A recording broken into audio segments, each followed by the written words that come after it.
because I know we're going to start talking about Beowulf and get into it. Plus, we're going to be reading about Charlemagne for next week. We're going to read a biography of Charlemagne written by somebody who knew him, which is awesome. So, and I'm going to tell you a little bit about that. So I know we will once again run short of time. Let me talk about art paper. First of all, some of you have done this with me before and you know the drill and it's fine. Those of you who haven't either done these papers with me before or never did a paper like the one you just gave me, do you guys feel like you understand the process? Have we gone through the process well enough? Do you feel like it was super difficult? And it's okay to say, yes, this was torture. It's okay to say that. Or do you think that if I gave you another one with a little more freedom, didn't hold your hand quite as much, but a little bit still holding hands, do you think that would be okay? I'm kind of looking at the Beaties and Emma. Do you feel like, because you're new to me? I chose topic, and then I didn't like it.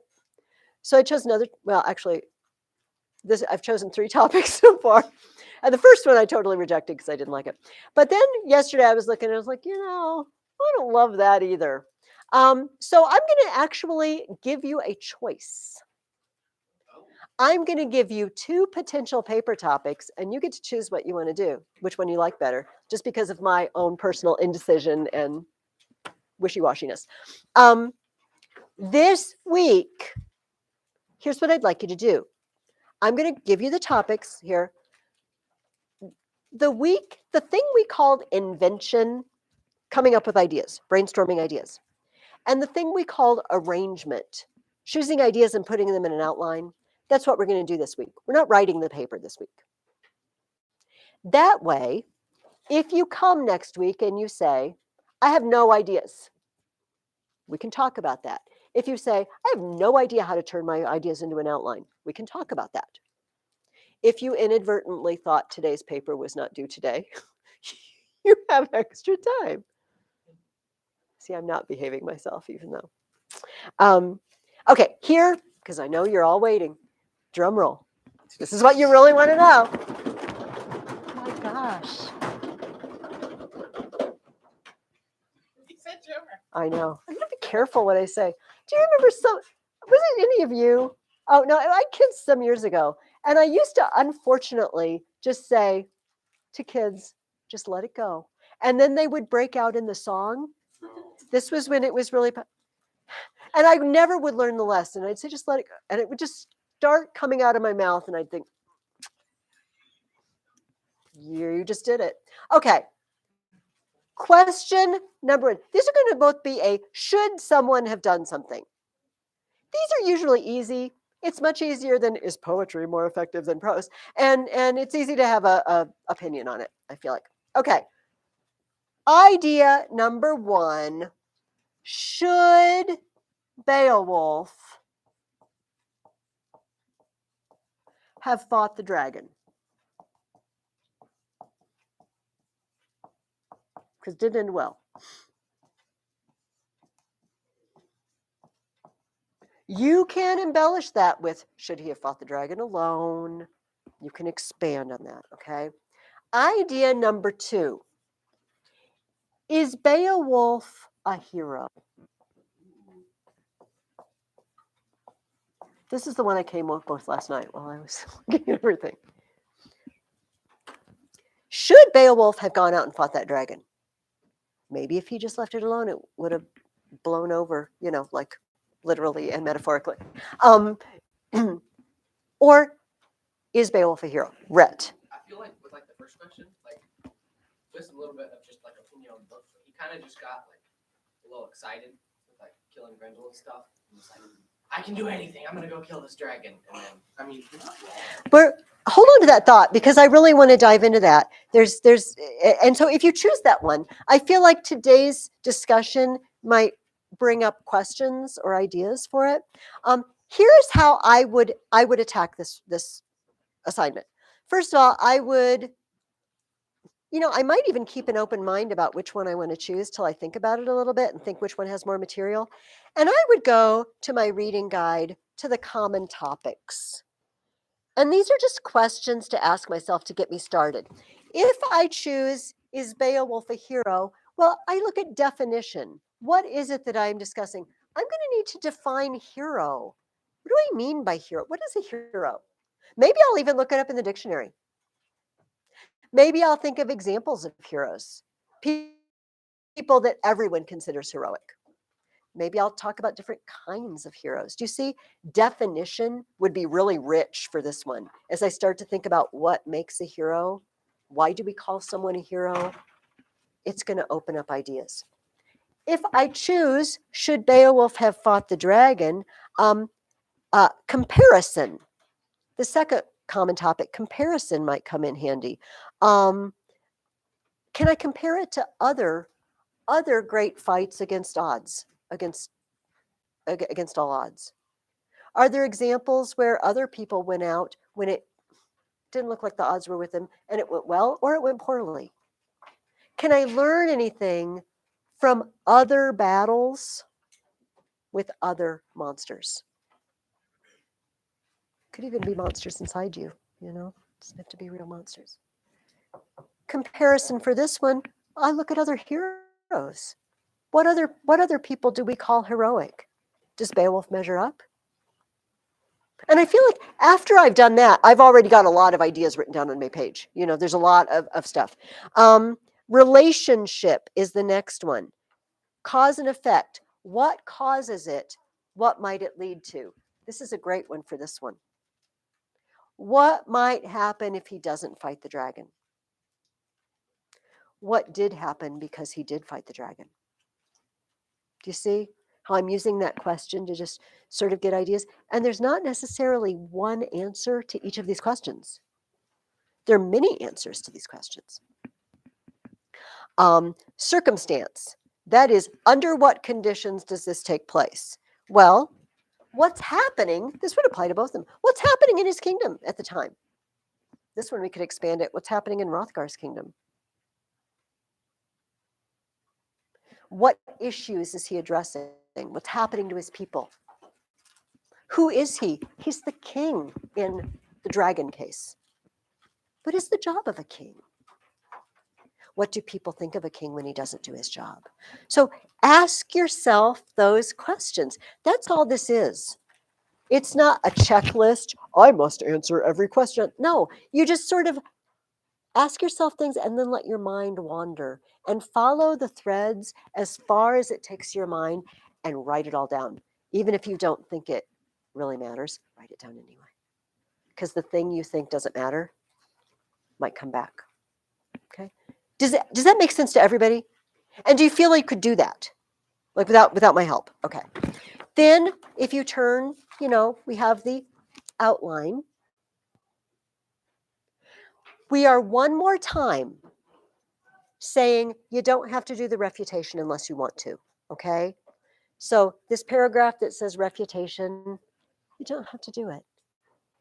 And the big job for you this week is to think of 3 big reasons out of your list. I've asked my brain all sorts of questions. I've written down everything I can get out of my brain, and I'm looking at my list. These stand out to me. Choose 3 of them. And can you back them up? You probably have a piece of paper. If you've written everything out of your brain on the paper, you probably have all sorts of ideas all over your paper. It's just a matter of choosing them and sticking them in. Does everybody think they can do that? All right. You might want to also think about what you're going to put in your introduction. Hey, are you going to catch me with a command, with a question? You could make up the question and just jot it down. If you do all that this week, writing the paper is going to be really, really easy. It's basically just looking at your outline and turning it into a paper. But this way, if you have any trouble with any steps, we can talk about it next week. Are we all good with that? I don't want to bore you by telling you too much and doing too much for you or with you, but I also don't want to just feel like I just threw you in the deep end of the pool and I'm watching you sort of dog paddle, kind of, before you go under. I don't want that to happen to anybody. If you get stuck in the process, your parents all have my email. I'm home all week. They have my phone number. Call me. I will talk to you on the phone about it and we will work through it together. Okay. So if you want advice or help on your outline, or you just want me to look at it next week, bring it. If you feel good about it and like, okay, I got this, I did it, I'm good, it's fine. Speak now or forever hold your peace. No, you do not have to forever hold your peace. You can speak later. It's not a wedding. Okay. That's what I'd like you to do. That's your writing. I'm going to throw this out there because I brought the book. I brought the Lost Tools of Writing book. I just didn't give you very good antithesis. I mean, I realize you already wrote the paper with antithesis, but you're going to do it again in the next paper. And, you know, you could maybe have a better advice on antithesis from me here. I just brought in some of their examples because I thought of lame ones. After I left, I thought my antithesis was really bad. Theirs are good. Famously, Neil Armstrong, when he landed on the moon, amazingly, that's one small step for man, one giant leap for mankind. Technically, he I always wondered about that. He meant for a man, like just a single man like me. It's just a small step. But it's a giant leap for mankind because we just flew to the moon.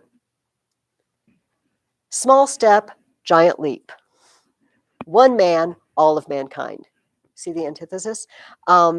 This famous one, you probably know this one. To err is human, to forgive divine. Erring in forgiveness, human and divine. Martin Luther King Jr.'s I Have a Dream speech. I dream of a day when they will not be judged by the color of their skin, but by the content of their character. That's antithesis.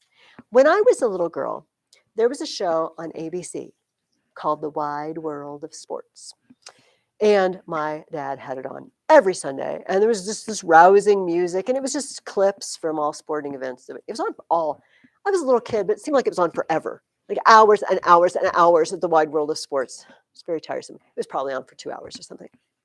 But at the beginning, the announcer say, "The thrill of victory." And there'd be this picture of this guy, and I don't remember quite what the picture of. I think he was, at the end of a race, and the tape at the end of the race course there, and he's running through the tape, and the crowd goes wild, and then he says, "And the agony of defeat." And then it is the worst ski wipeout you have ever seen in your life. This guy comes, and he's just like limbs everywhere, and ski stuff is flying, and apparently he was fine. I don't know how that happens to you and you're fine. Because people objected, like, how can you show that clip every week? And ABC said, look, the guy's fine. His family's fine with it. Because if it had killed him or something, that would have been really mean to just show it every Sunday afternoon. He was fine. Anyway, the thrill of victory and the agony of defeat. This is a fabulous antithesis. I love how all my stories turn into something really, really long. And yes, and stuff about my childhood. I just every story. Okay, that's antithesis. While I have the book with me, I'm throwing it out there, even though you're not writing the paper this week. Okay, just getting ideas and outline, whichever one you want to do. If there are any questions about the process, reach out to me this week or before I leave today. If you just want to catch me at the end of class and just ask me questions because you don't want to do it in front of everyone, that's fine too. I have nowhere to go right away. What, Matthias? Just interrogate me. Only about the paper, though, Matthias. I will not give up any other information on any. Makes it sound like I know things. I don't. I gave you clips, like it's a video. I gave you excerpts from the prose Edda and the poetic Edda. It's very interesting that there's a prose one and a poetic one, and we were just writing about that. These are our sources for Norse mythology. They are old. This was written down 1,000 years ago. This is old. And I gave them to you because I found them curious. Did I mention the names 2 weeks ago? Did I point this out to you guys or no? Yeah. So we have a Gandalf, a Thror, a Thorin, a Fili, Kili, Fundin, Gloin, Dory, Ori, um, Biffer, Boffer, Bomber.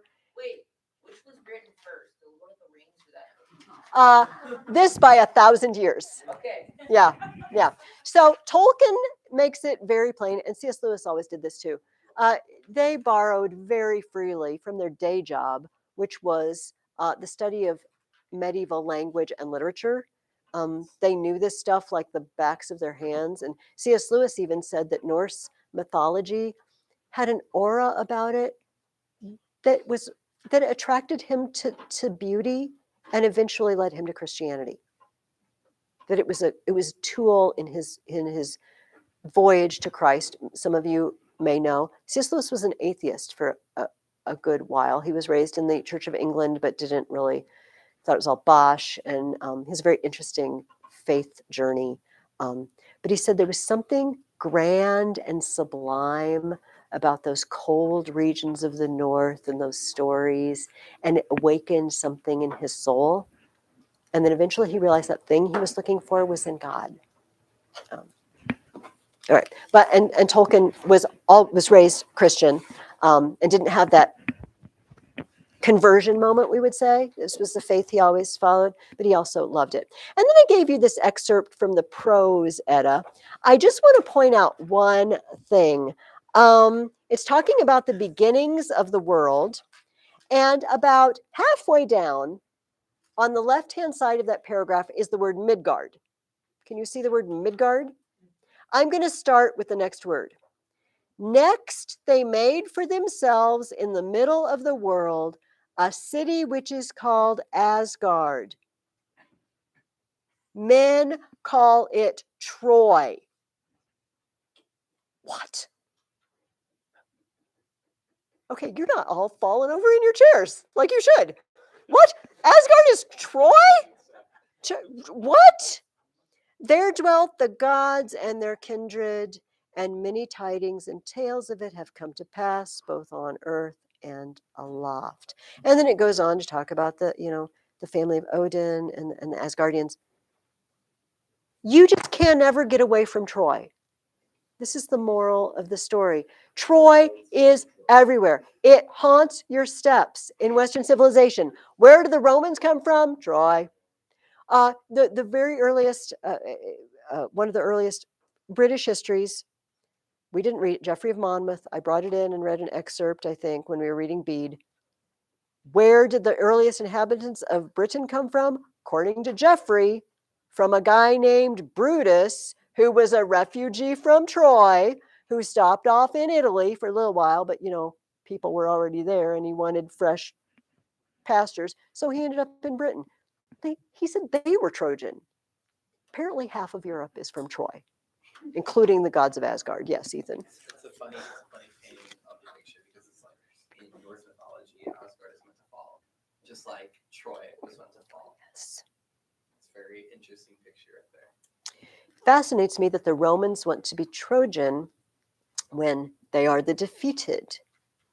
And then those of you who read the Aeneid with me remember, well, what does Anchises in the underworld say Aeneas's job is? The Romans' job is to, conquer the proud, give mercy to the humble, and rule with law, and you're the victors. But now you win. Anyway, and those of you who read the Iliad with me a couple of years ago, we talked about the fact that Achilles can be a little alienating, especially to the modern world, but Hector's just a sweetheart. Like, oh, Hector, and you say goodbye to your little baby boy, and you give your wife a kiss, and you're in a bad situation, but Achilles is just rage. But Achilles is the star. Achilles is the star of the Iliad, and Hector's, but to us, like Hector, and I feel like maybe the Romans felt that way. Like, yay, Hector, we're from Hector's family. Achilles. Okay, I'm done reminiscing about Greece and Rome. Let's talk about Beowulf and the Middle Ages. I have, for your viewing pleasure, I will walk around with this so you can see it up close. This is a boat that is in Norway. It's a Viking boat that was recovered and reconstructed. And here is they've removed this. This is the prow, the figurehead. And I want to bring around because look at the beautiful carving. It's gorgeous. My son went to Norway randomly and didn't tell anyone. That's another story. But he was in the same town as this and he didn't go. It's like, well, it cost money. What did I do wrong raising him? What did Any extra? he just didn't. He was busy doing other things. He was mostly hiking. How old was he? He's like 28. Oh, okay. Yeah, no, he wasn't a little. No, he did like 14, and he just hopped a plane to Norway. No, he just wanted to go to Norway and take pictures and put them on Facebook and then surprise everyone. And I thought it was Photoshop. I like just like, dude, you're really good with Photoshop. It almost looks like your feet are in the snow. So I went to Norway.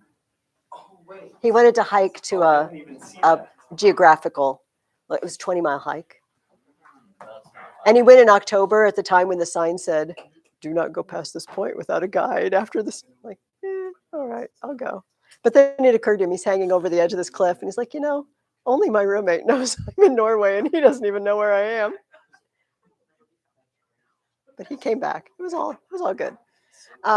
This is Beowulf's people. Perhaps their boat was like this when he went to help Hrothgar.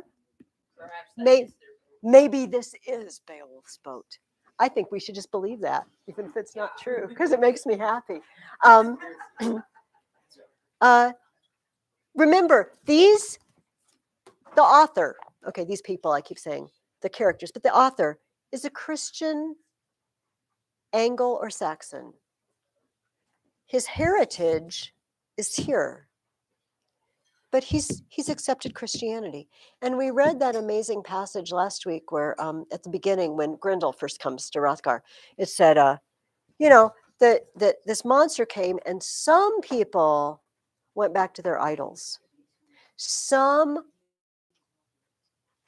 abandoned God and went back to their idols. And he said, pray to the gods that would never help them. Praise without hope. They're praising something that cannot help them.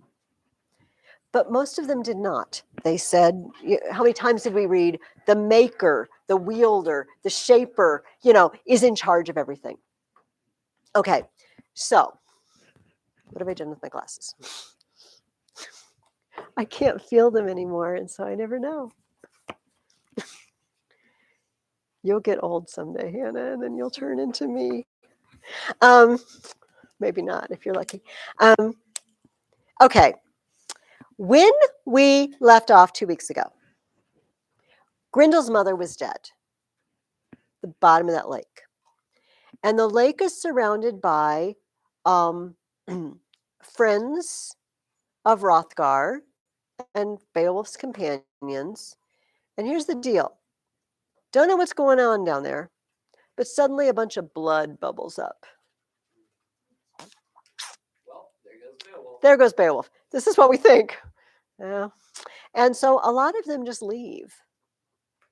Hrothgar's people just, okay, well, let's just go home. Nothing more to see here. But Beowulf's companions stay, and then they finally see him come to the surface. And they bring the news back to Hrothgar, who was overjoyed, obviously. A, because Beowulf's not dead. B, because Grendel's mother is not going to come have snacks, midnight snacks tonight and hear it. Do you remember that he kills Grendel's mother with some sword that he finds down there, because Unferth's sword doesn't work, and then it touches her blood or whatever, and it melts away. The sword melts away, and he's just got a hilt. And I'm not sure what this means, quite frankly, but it's a detail that's interesting to me. Beowulf brought the hilt to Hrothgar. Like, look what happened. Look at this. Hrothgar was gladdened, gazed upon the hilt, curious sword handle. Cut into the gold was a tale of evil. That old earth struggle when great flood waters fell upon earth giants, carried them away. The wielder of all, God of creation, crushed their wickedness with welling water rush, washed them from earth. Written in rune marks on that rich sword hilt, gleaming gold plate garnished with serpents, was a curious name who caused that sword to be shaped and hammered, smithied in your days, a weapon for the mighty. What is on that hilt? A tale of the flood again. The story of the flood. So, I feel like when authors put something in, it's not random usually. Like, I don't know, I'm writing a poem. What should I put on the sword? I don't know. Flood story sounds good. I don't think it works that way. So, can we think together? What could be the connection? One of them is fairly obvious. What is the connection between the flood story, the way the author just told us, and that sword being down in Grendel's mother's underwater cave? The sword did say that it was evil earth giants that were flooded away and crushed. But obviously, Grendel's kind survived. Or See, like, whatever it is. this is the mild plot hole in the whole descended from Cain thing.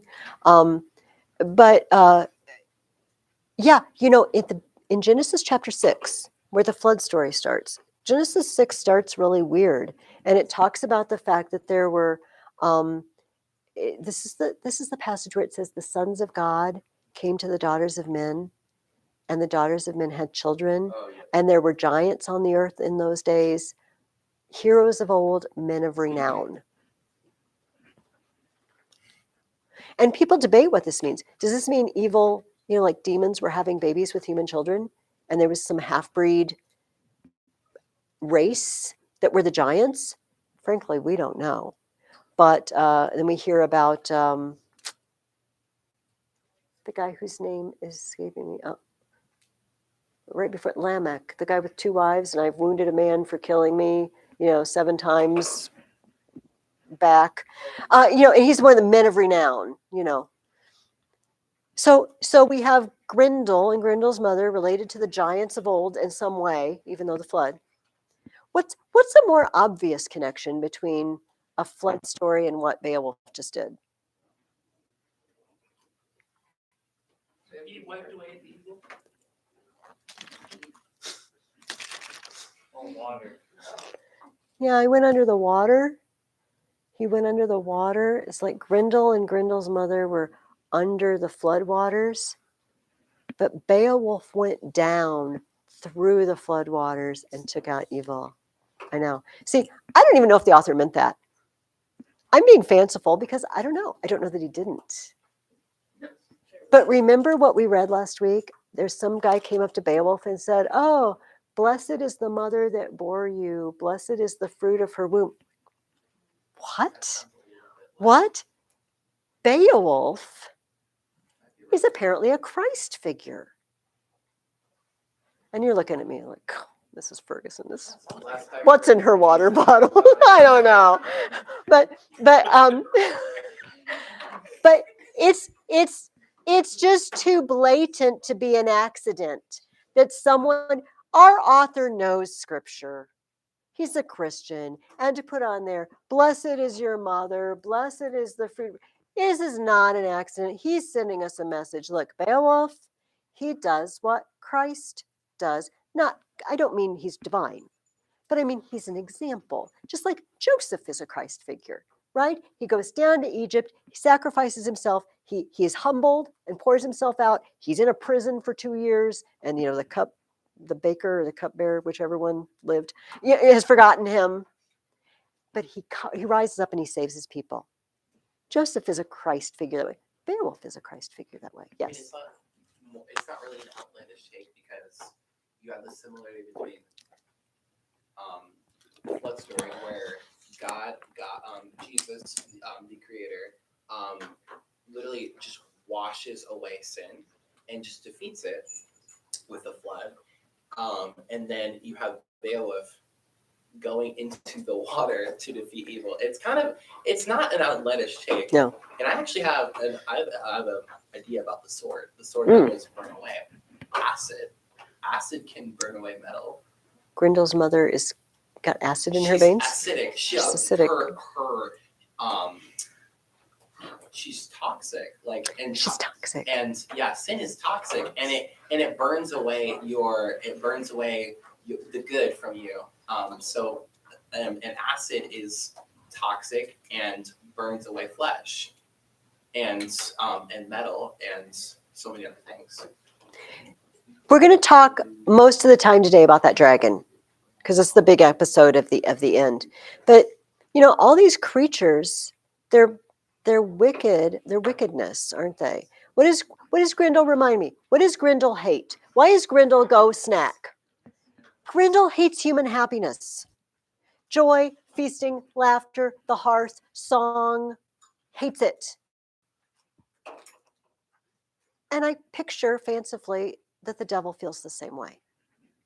They have what I can never have, and I hate them. I did this 2 weeks ago. It was going to say, we hates it forever, that Gollum said about Baggins. Hates it forever. The Bible says, this is sort of a digression, but it came to my mind. This is the book of Hebrews, that our salvation is something that the angels long to look into these things. The angels long to look into it because they don't completely understand. What did he do? He went down there and did what? He did what for them? The angels will never be saved. Yeah. The angels we will not be angels. Angels will not be human beings for eternity. And it says in Hebrews that the angels long to look into these things. What? Why explain this to us? How does this work? And I wonder if Satan longs to look into these things, but it makes him hate. Grendel longs to, I can see Grendel peeking in the windows. But instead of, oh, isn't that sweet? It's, oh, I'm going to eat some of them tonight.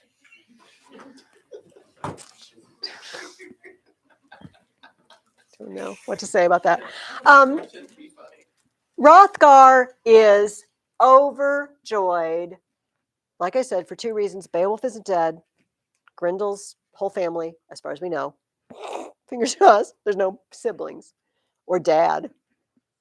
But there's not. Fortunately, there's not. And Hrothgar spends several pages giving Beowulf advice. This is the first question I give you. Caution and advice. What does Hrothgar have to say to Beowulf?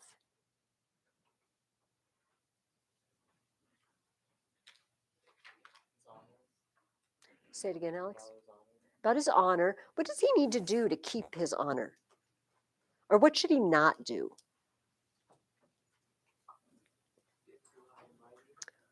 That sums it up very well. Stay humble, Beowulf. Here, I'll read a couple of quotes. He says, he points out another king. And here's how Hrothgar describes him. To his mind came rushing blood-hungry thoughts. No bracelets or rings he gave to his warriors, but woeful misery, suffering and sorrow, sharp death grieving, endless murder bale. Mark carefully this lesson of anguish. Old in winters, I warn you by this. It is wondrous to see how Almighty God in his endless wisdom grants unto a man a mind to rule with, kingdom and mead hall, to keep until death. At times, the measure, maker of us all, brings moments of pleasure to those proud man thoughts, gives to that war king worldly power goods, hall and homeland, to hold for his own, renders him ruler of regions, a broad kingdom. He cannot foresee in his own unwisdom an end to such wealth. I'm rolling in the dough. I'm king. I have all the power. This will never change. This will never change. He dwells in happiness. No hindrance bothers him. No illness or age or evil reckoning darkens his mind. No deep serpent thoughts edge hate in his heart. But all this lone world bends to his will, welcomes him with gold, till high throne thoughts throng into his mind, gather in his head. Then the guardian sleeps, the soul's warden. It slumbers too long, while a silent slayer slips close to him, shoots from his bow baleful arrows. Let me say that again. I have everything. This will never end. Everyone welcomes me with gold until high throne thoughts throng in his mind. Then the guardian sleeps, the soul's warden. It slumbers too long while a silent slayer slips close to him, shoots from his bow baleful arrows. Who sleeps? The soul's warden, the guardian. I'm Conscience. conscience or your spirit, whatever it is that guards us. In the Republic, it would be that chest area, right? We talked about ruled by reason, ruled by appetite, and then ruled by right loves, right desires. It sleeps. And then the baleful arrows come. Like, dude, I am taking you out. You are going to get so full of yourself. And what do we know from scripture? Pride goes before a fall. This is Rothgar's advice. Yes. I think C.S. Lewis took something from Beowulf.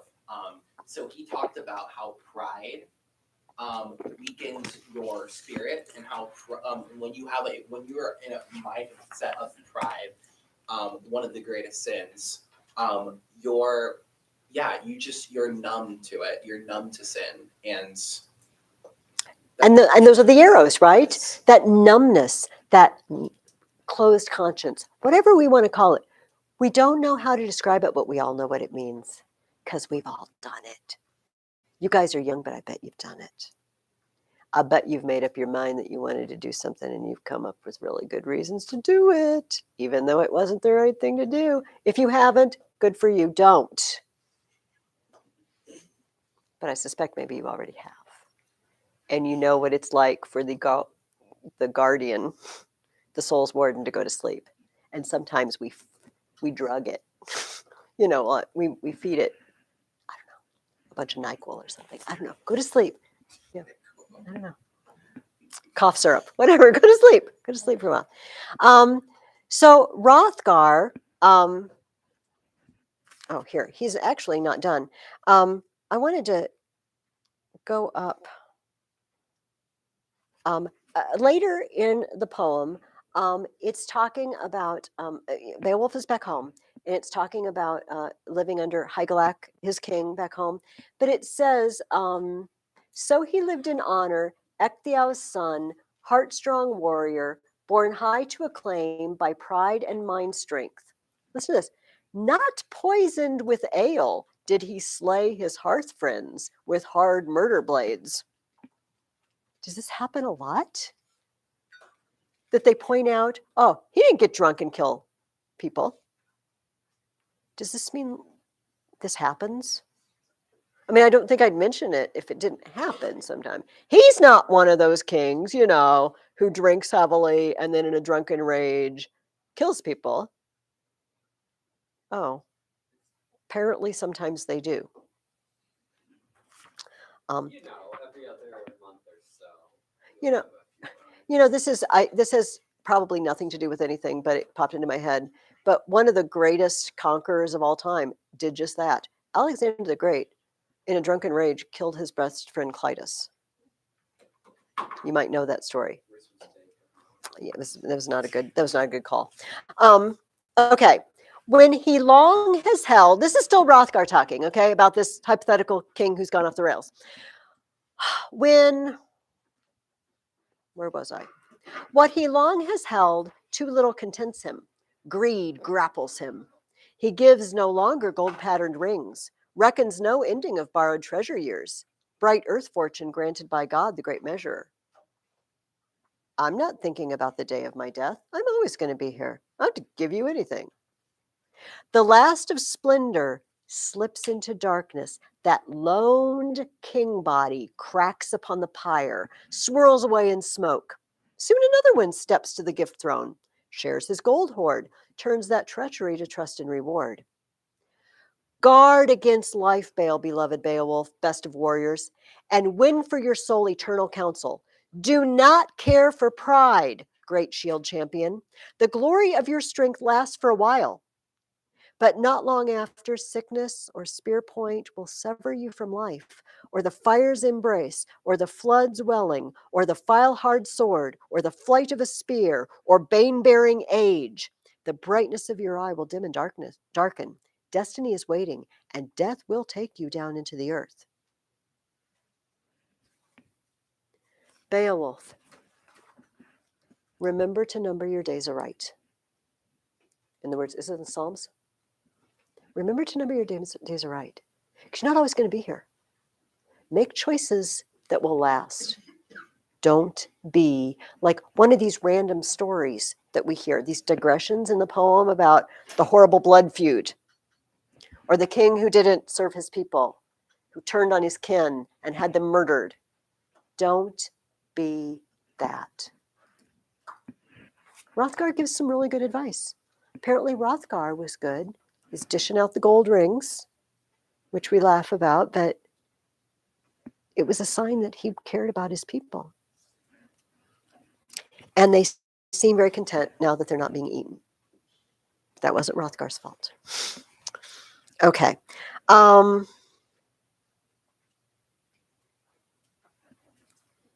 See what time it is. Okay. Let's move ahead to when Beowulf gets home. All right. He gets home, and of course, what happens when you go on vacation of any sort? Although this wasn't much of a vacation for Beowulf, quite frankly. I mean, Tell it us seemed like he all was having about. fun. You know what? I think he did. Let's see your pictures. Didn't have any pictures. Tell us all the stories and all your adventures, so we get to hear again. Oh, took out Grendel, Grendel's mother, and then there was song and laughter. The Spear Danes king stretched his memory for stories of childhood. At times, the old one touched his harp strings, strummed the songwood, sang of the past, moments of heart grief, high victories, remnants of his youth from reaches of his mind. At times he brooded, bound by his years, an old sword warrior, sorrowing for friends, worn with winters, welling with memories, yearning for dead ones, young hearth fellows. Did anybody look at the video I sent you a link to? The Benjamin Bagby? Please do. Google Benjamin Bagby Beowulf. The guy does the whole thing. Don't listen to the whole thing. You don't have to. Just listen to a few minutes. He sings it to a harp in Anglo-Saxon with subtitles. This is how this was performed. The singer is telling you about another hall in another time where the singer there is singing. And what do? What do old people do? What does Mrs. Ferguson do? Tells you stories about the wide world of sports when she was a little girl. They reminisce. They reminisce. And you know what? This could be visiting my grandpa, or, sang of the past, moments of heart grief, high victories, remnants of his youth from reaches of his mind. At times he brooded, bound by his years, an old sword warrior sorrowing for his friends, worn with winters, welling with memories, yearning for dead ones, young hearth fellows. Time passes, and Hygelac dies. Hygelac, the lord in Beowulf's land, the Yeats, he dies. And Beowulf steps up. Long afterwards, in lingering years, after sharp sword swings sang in anger, and death found Hygelac by distant waters. After Beowulf rose to rule that kingdom, fathered the Yeats for 50 winters, learned through the years lessons of the throne. Once more, a monster moved through the night, a raging flame dragon ruled in darkness, fire-grim guardian of a great treasure mound, steep stone barrow, a secret pathway led to this wealth. Okay, before I ruin the next question, what event sparks the dragon's outrage? And I think I know what you're going to say, Matthias, but okay, we'll give it Alex. An escaped slave steals, I think it was a golden goblet or something from Was a treasure cup. hoard. You want to do it? I know what you're I thinking. know one too. Oh, okay. I can though. Do it. I don't want to ruin. Well, it's not. It's okay.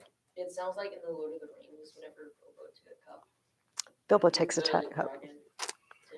That wakes the dragon up. Bilbo steals a cup because And he's the he thief, wakes up burglar. He's the burglar. I was Bilbo gonna say, Baggins. don't get it wrong. It's a burglar. not He's a burglar. No, not a thief. He's a burglar. Professional. Not really, but Gandalf thinks he is. Yeah, this is not an accident any more than Dory, Ori, Gloin, Oin, Biffer, Boffer, and Bomber being in that list is an accident. A wandering fugitive stumbled inside by the sleeping dragon, stole from the treasure a studded ale cup, jeweled gold vessel. The jealous gold guard did not hide his wrath, raged at that theft by a sneaking runaway. Soon the Yate folk found that his fury fell upon their land. Not at all willfully did that wandering slave breach that barrow, bear the cup away, but in desperate need, that nameless servant, hiding in heath slopes from hateful whiplashing, sorrowful slave wretch, stumbling for his life, fell into that gloom. He found quickly that terror waited there, walled him in fear. The slumbering serpent lay still in repose, unwary of his guest. Winking jewel stones heaped in his coils. One cup was taken, an offering for mercy. In other words, the slave is going to take the cup back to his master and beg not to be whipped into oblivion for running away. Maybe if I take them a jeweled gold cup, they'll let me off easy. Okay, here's where we stop for a minute. Dragons are evil. Maybe I don't even need to say that. Whenever you meet a dragon, it's evil. It's wicked. In all stories, dragons are evil. And the only reason I say this is because we sort of have stories now where dragons aren't evil anymore. How to Train Your Dragon, it's very cute. It's just adorable. But it's not the tradition. And Seem to embody greed. they do. They are greed. So here's about a dragon. If you don't know, so in the Voyage of the Dawn Treader, poor Edmund, meets a dragon, but he doesn't understand about dragons. C.S. Lewis says Edmund has read the wrong sorts of books. They were, heavy, I can't remember, on drains and taxes, but weak on dragons. And he did not know that if you go hang out with a dragon's horde, you get greedy dragon thoughts in your heart and you turn into a dragon. Oh, Eustace, Edmund. I'm sorry. E. Got me. Thank you. Eustace. Yes, Eustace, not Edmund. Edmund had his own issues and made some very bad decisions, but that wasn't one of them. They involved Turkish delight, not dragons. Okay. Eustace. So dragons, whenever you meet them, are evil, and they do evil things to you when you want the dragon horde. So now, some of you did my junior high class. Did any of you read The Children of Odin with me that my junior high kids are reading now?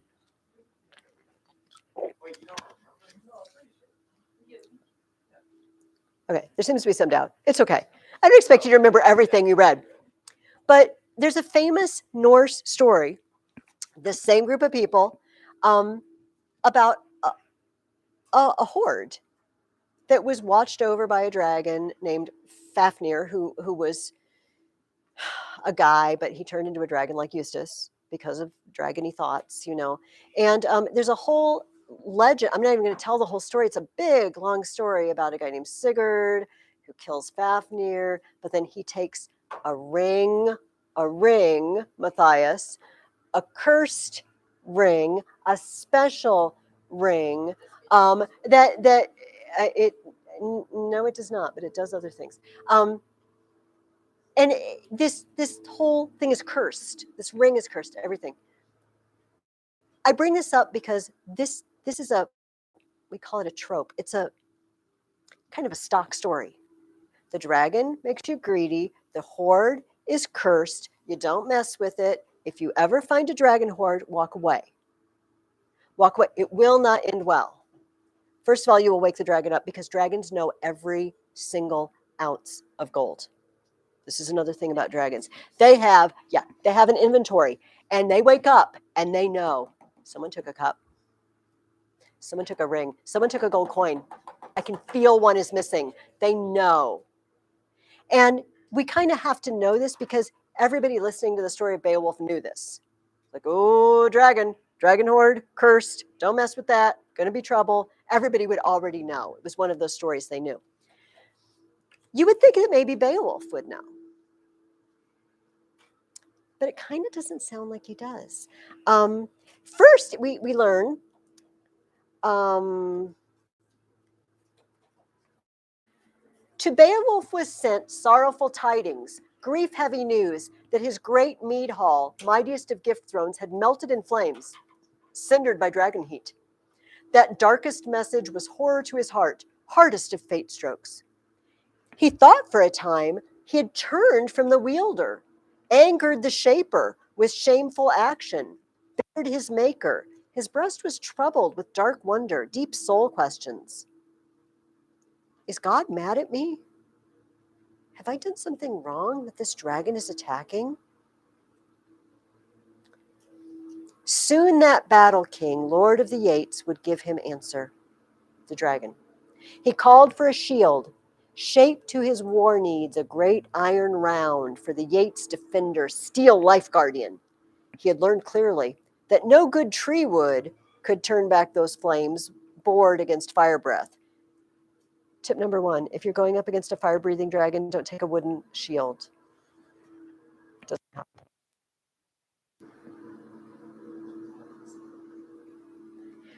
The border of lone days had come for that lord. Last of earth moments, and the dragon as well, doomed to depart, who had lived with treasure for long centuries. Why didn't Beowulf gather an army to fight the dragon? I gave you the last one. Does anyone else want it? No one else wants. Why didn't Beowulf gather an army? He was what? He's too proud. Was that ditto? The old people king was too proud for war troops, had no wish to battle that wondrous night flyer with strong shield warriors. No serpent's fire blast bothered his heart strength. No hot searing flames brought fear to that warrior, who had wagered before, crushed sea monsters on the swelling waves, sailed on to hear it, Hall of the Spear Danes, salvaged Hrothgar from Hell's murderer, grappled with Grendel, and his grim mother fiend returned with his life. I am Beowulf, for crying out loud. I got this. I do this all the time. Do this all the time. I don't need anyone.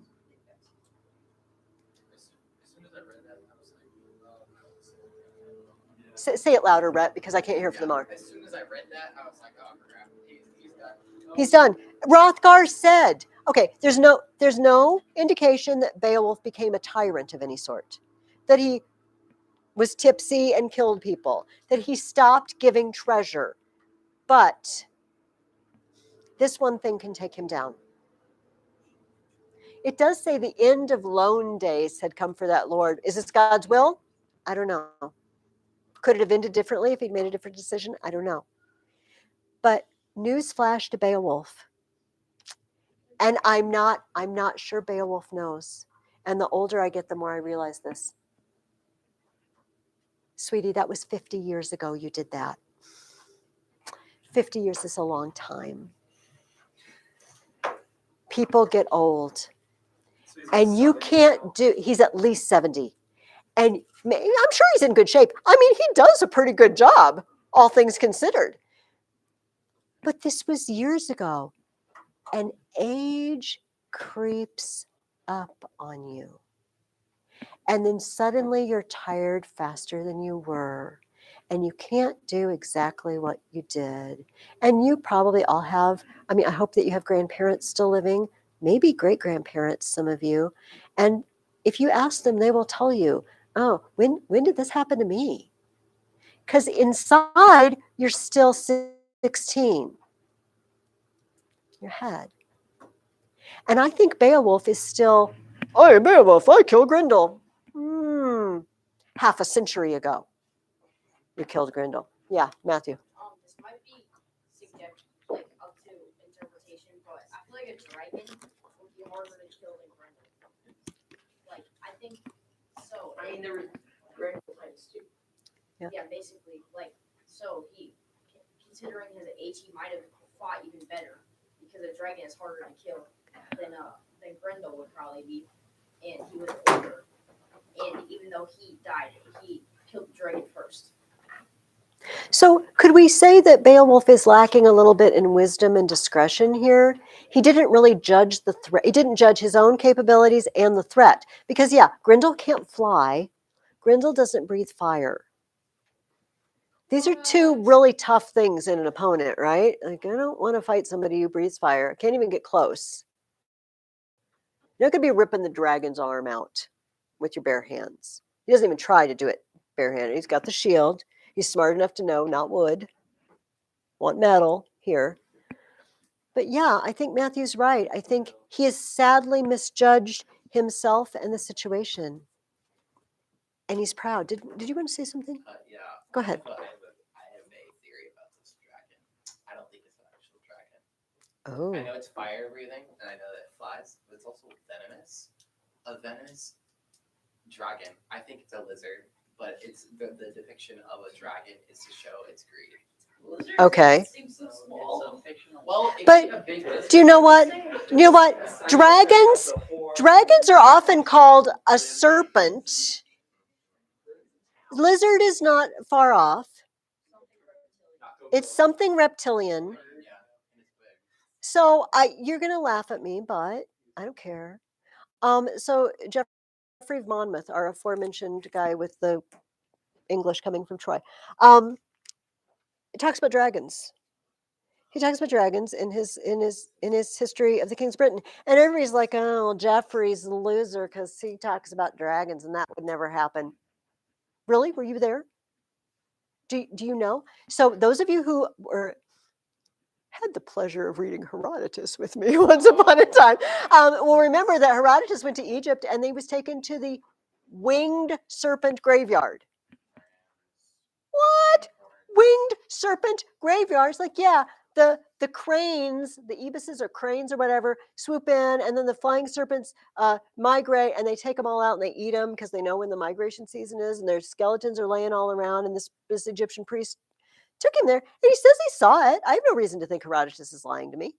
I might have other reasons to, other grudges against Herodotus, but that's not one of them. Anyway, so we don't know. We don't know.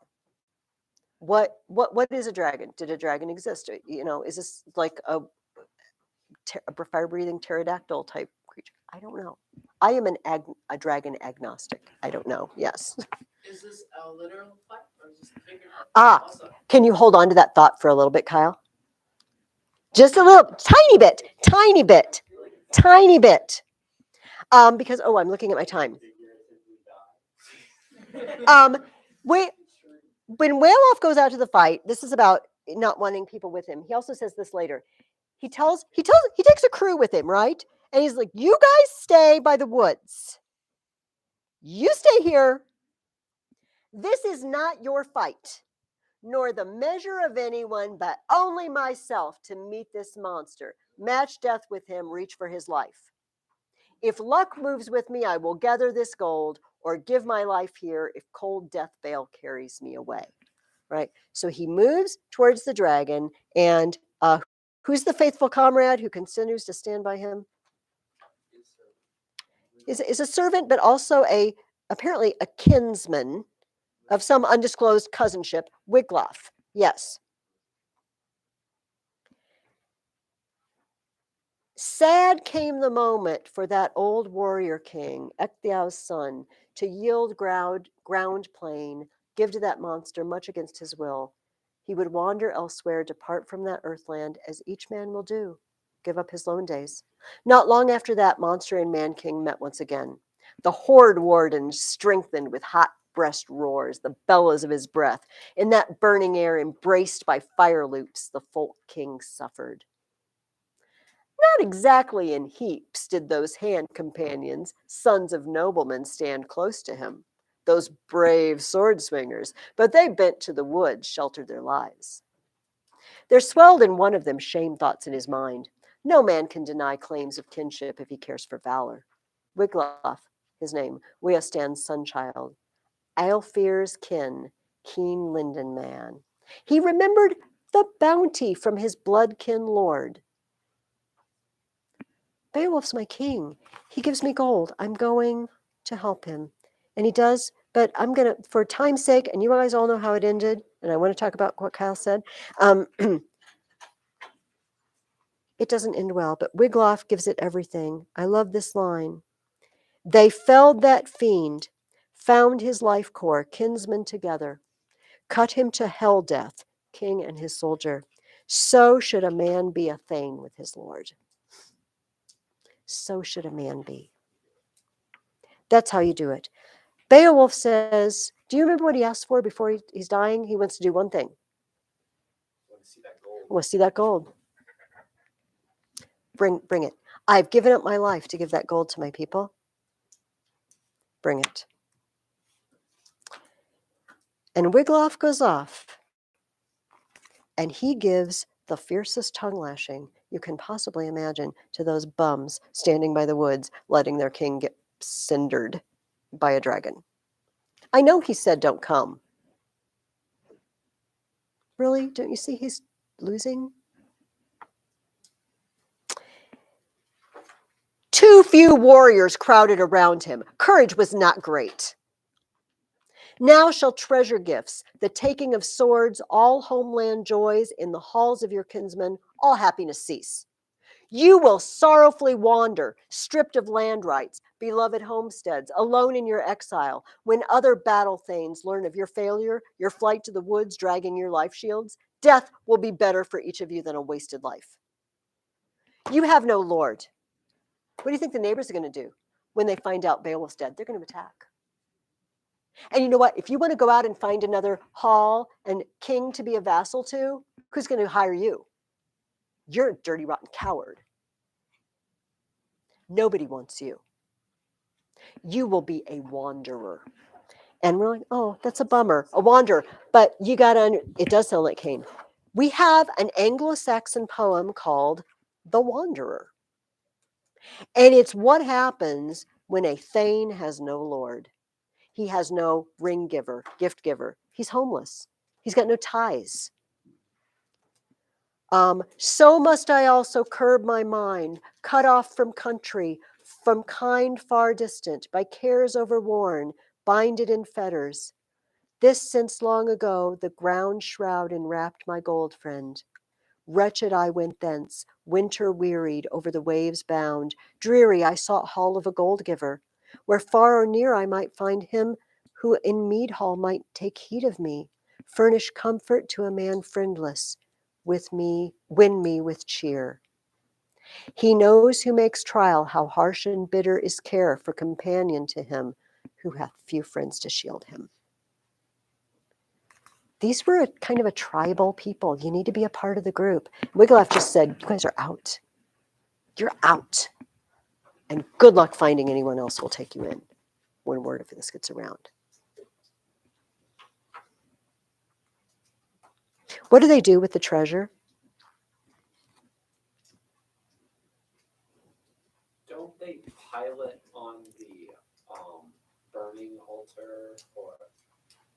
They pile some of it, and and they don't, not all of it, because it doesn't really, some of it's not burnable, if you know what I mean.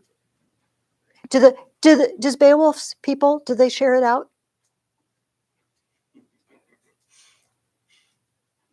Those ancient heirlooms earned much curse power.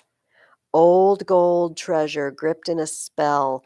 No one might touch them, those nameless stone riches. No good or bad man, unless God himself, the great glory king, might give to someone to open that hoard, that heap of treasures.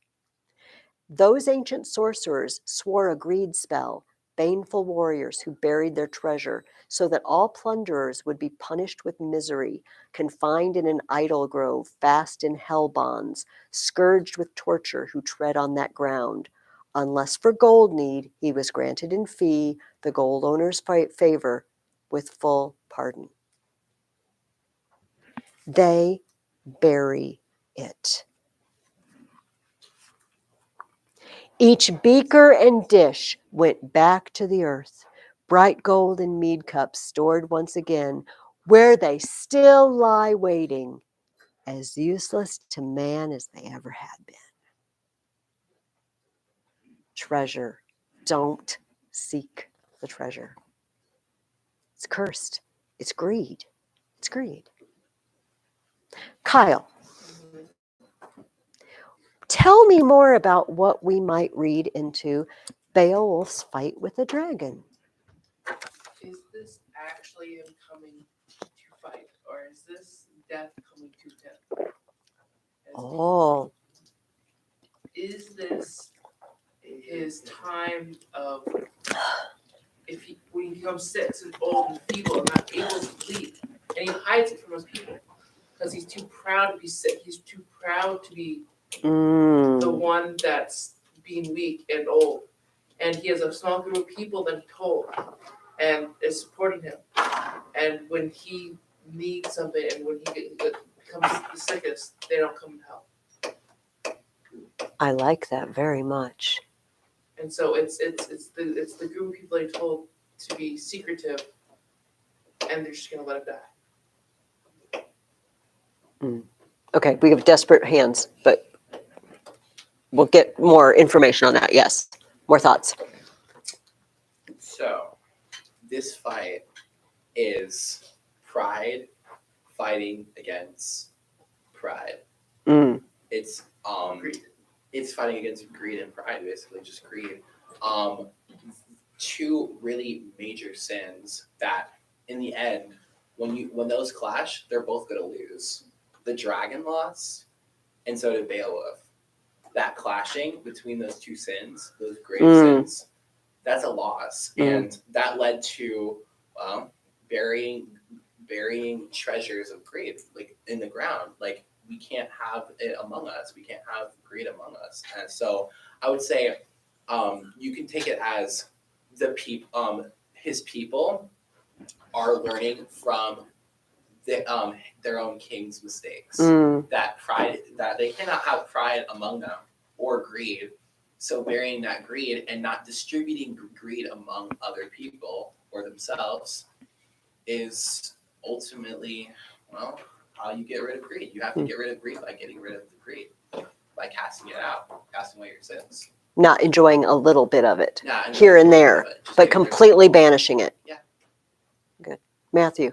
I think for like in all ancient cultures, basically even modern culture, dying in the battlefield is like the best way to die, basically. So I think for Beowulf, he did technically end up dying, but for him it was a win-win because if he wins, then he did beat a dragon at 70 years old. But if he ends up dying, then he still beat a dragon at 70 years old. But then he gets to die like the best way possible, basically, fighting something really strong. So he might have been thinking like when he's going to fight, if I die, then it's probably the best way to go out. It's very possible. Do you know what? There's no reason that what each of you have said can't all be true. This is what makes a great book a great book. It's got levels and layers. I really like Kyle's, the dragon is death personified coming for him. as the author has told us multiple times, it will come for you. How many times do we hear that? Your loaned days will be out. Someday you will get old. That speech of Hrothgar's. Someday it's going to be fire or flood or sword or a spear or age, sickness. Something's taking you out. It is coming for you. And I mean, I don't want to be morbid. It's coming for all of us. I mean, hopefully not for many, many years for everybody in this room, me closer than you, but it's the same for them as it is for us. Do you know what I mean? This is what makes it accessible. Greed, definitely. Dragons are always greed. That vice, you have got to completely obliterate it. You can't just play with it a little bit on the fringes. The treasure hoard has to all be buried. You have to get rid of it. I want to mention something else. There's something else out there. We said that Beowulf is, in the early part of the poem, a bit of a Christ figure, apparently, and not accidentally. The fact that he dives through the flood, the fact that his mother is blessed. And I told you earlier, dragons are always evil. Realize Beowulf had pride, and that might color my reading here, but what if Beowulf, the Christ figure, fights the old serpent and takes him out? However, Beowulf's story doesn't end. Beowulf dies. And they bury him at the end, right? Under that barrow. But he won't stay there because of the real Christ figure, Christ, the resurrection. I suspect that the author might also be trying to tell us Christ fought the devil. When we fight in our own power, though, we might have victory to a certain extent, but there's also defeat, right? We need a power beyond ourselves. Even Beowulf needs a power. Only Christ, not a Christ figure, only Christ can do it in his own power. Does that also make sense to you guys? And I don't think we'd be stretching it if we said that the author might have been thinking maybe all of these things. Yeah, Alex. You actually kind of said it, but I was thinking of the serpent will bruise the heel of Yes, yeah, and yes. the seed of the woman will crush the serpent's head. Yeah. When we go out to fight evil as Christians, don't go alone. First of all, go with Christ, but also it's wise to have brothers and sisters in Christ who have your back, you know? You can't do it alone with your own power and your own weapons because our power is fleeting. I have read Beowulf quite a few times.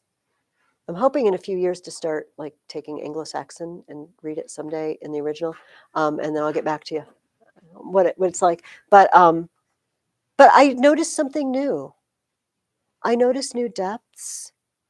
This is what makes the books we're reading really good books, because if you guys read this again, you're going to see stuff we never even touched on. And so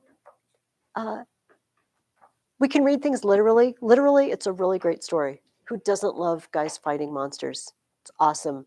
Fire-breathing dragons, awesome. Ripping shoulders out, it's pretty awesome. Kind of gross, pretty awesome.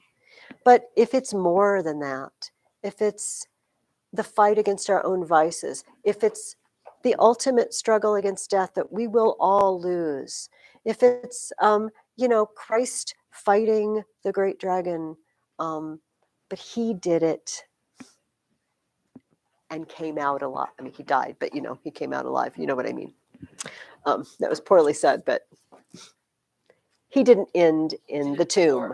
Beowulf ends up in the tomb. He will come out eventually. Jesus came out under his own power. Okay, here's what I want to do. Please don't put your guides away yet. I would like you to open to the next week to page 81, or 41, sorry, week 8. And I'd like to point out what I've given you here. I gave you a map of basically Charlemagne's empire. You're going to read And as you read, you're going to hear a lot about his wars in various places. And I just thought this would be helpful to you to see the bounds of his empire. Carolingian. Let's talk about this. How many of you have heard of Charlemagne? Like, is this a name that you know of? Okay. What have I done with my marker?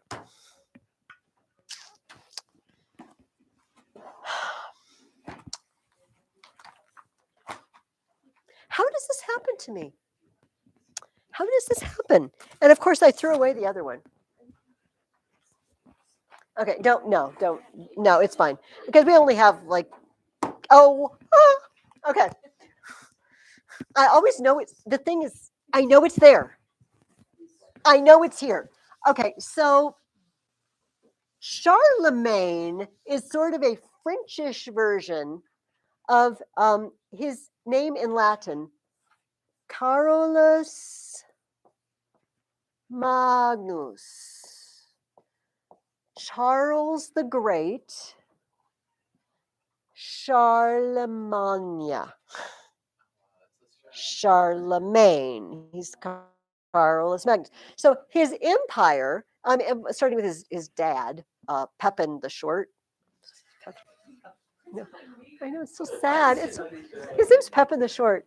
I'm sorry, but he has grandchildren like Charles the Fat and Charles the Bald and stuff. And so, would you rather be the short or the fat and bald? Okay. We call their family the Carolingians. So you see, Carolingian, it comes from his name, Carolus. And so it says the Carolingian Empire. That's what's going on there. The family of Charlemagne, Carolus Magnus. And so let's talk a little bit about this guy. Some of you will remember this from a few years ago in the junior high class, but it's good to review. So there's a guy named Charles, another Charles. Charles was not the king. He was the mayor of the palace, which is sort of like prime minister, right, of the Franks. And the Franks are not barbarian hordes anymore. They've settled down and they've become Christian. One of their ancestors, Clovis, this was maybe in the 600s.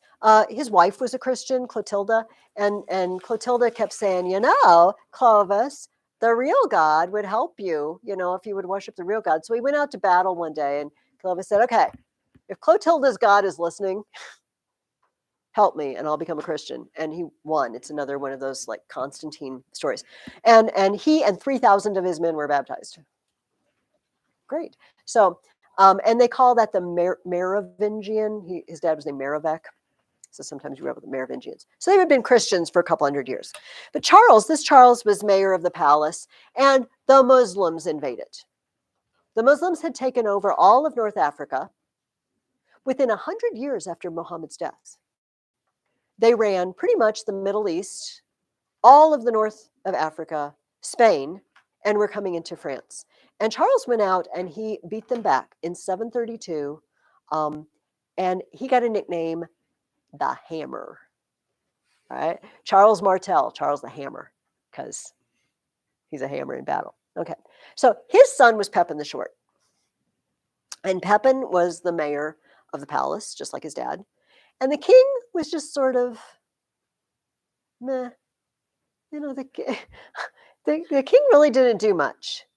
It's like, oh, there's people invading. Pepin, go take care of that for me. While I don't know, read a novel and eat chips. I don't know. I'm probably making him lazier than he really is. But Pepin kind of got sick of it. He's like, my dad saved the kingdom of the Franks, fought back the Muslim invaders. And I do all the work here. I don't get any thanks. So he asked the Pope, should the person who does all the work be king or the person who does nothing? And the Pope says, oh yeah, the person who does the work. Pepin, congratulations. You are king. King, you are out. And the Pope switched kings and Pepin became king. Yeah. Pope had a lot of power. Pope had a lot of power. The junior high kids were just talking about that before you came in, that he was making kings and breaking kings. And so Charles, Pepin's son, he had two, Carloman and Carolus.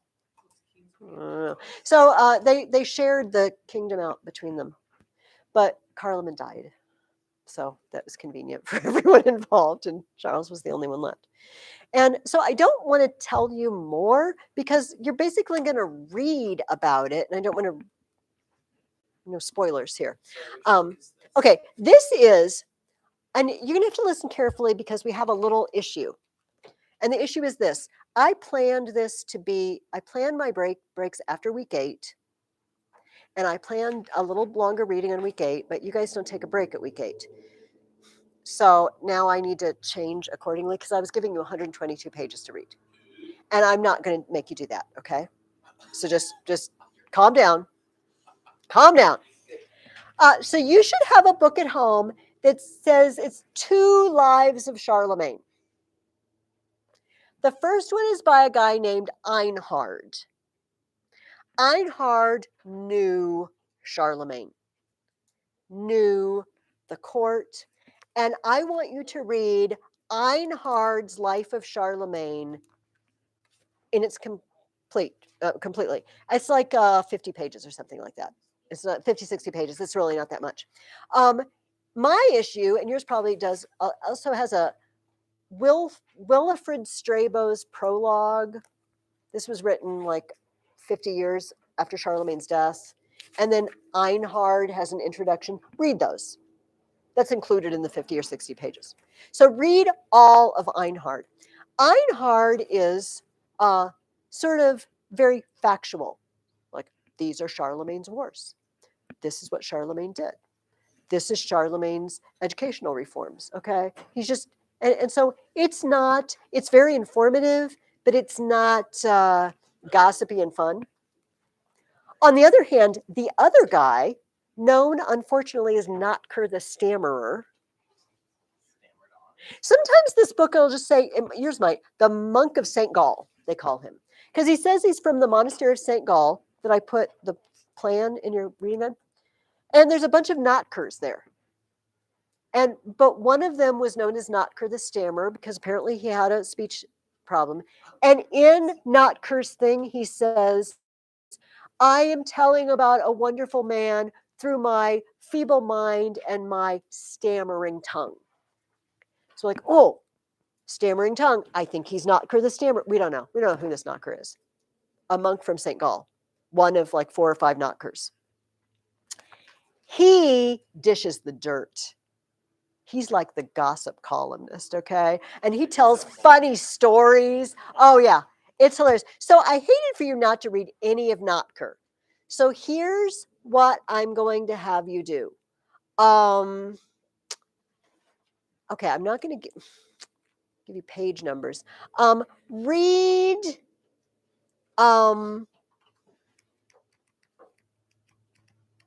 Let me see how long book 1 is. Book 1 is another 41 pages. Oh, okay. Write these. Oh, page numbers won't work. Say read until you answer a question. Well, Question. no. Okay, just a second. Let me look at where there's one really funny story. Yeah, there's no paragraph marks or anything. You know what? All right, just read Einhard's Life of Charlemagne. You know what? You can read out of Notker on your own discretion. I am going to read a few stories out of it because there's one that's super hilarious and I love it. And so if you find the Einhard reading just really easy and you want to hear Notker dish the dirt, you can almost skip around a little bit.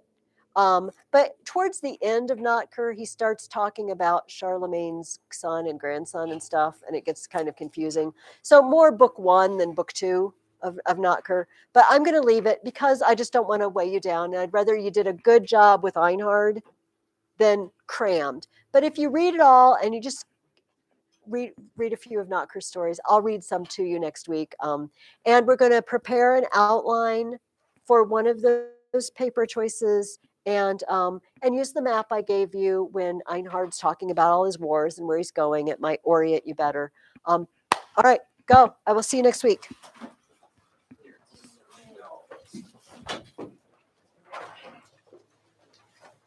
Boxes on the chair behind